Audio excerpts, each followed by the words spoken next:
here at GGG Week, we've just had a fantastic session talking about the New Deal on energy in Africa and how African governments are working to develop that and how that's going to be financed. It was a great opportunity to bring together some very, very interesting experiences. We learned from how India has tackled the issue and how, for example, the biggest sales of solar panels in India go to households that are already connected to the grid because they understand the benefits of electricity and they want to get a little bit more, but get it get it cheaper, get it for free, as it were.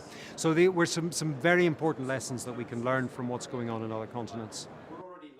A lot of African countries don't have access to fossil fuels, so they spend a lot of their money importing fossil fuels from other countries. So they've got access to renewable energy sources, and if they could capitalize on that and finance them, then they could stop spending their precious foreign exchange on importing fossil fuels.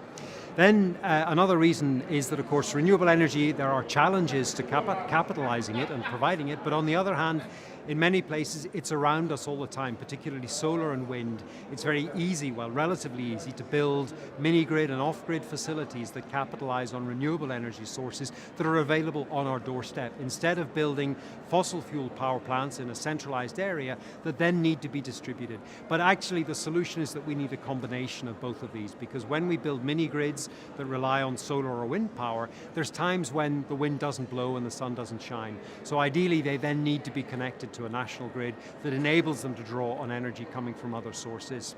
So it's a very complex mix, and it's not that there's no countries in the world that are at the moment that are 100% renewable. So it's not just a case of saying we need to build totally renewable energy systems. It's a matter of finding a way of integrating both renewable energy and fossil fuel energy to provide a reliable source of energy to both households and for commercial and industrial use.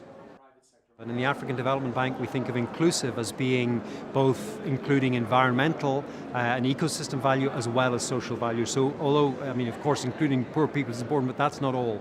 When we talk about growing and creating green economies and sustainable wealth, we need to grow both the financial value of our economy and our economy, but also the financial or the environmental and social value. So we think of it as a triangle, and we want to broaden out the base of that triangle with the environmental and social growth, as well as growing the financial value of the economy, and that way we create more inclusive growth.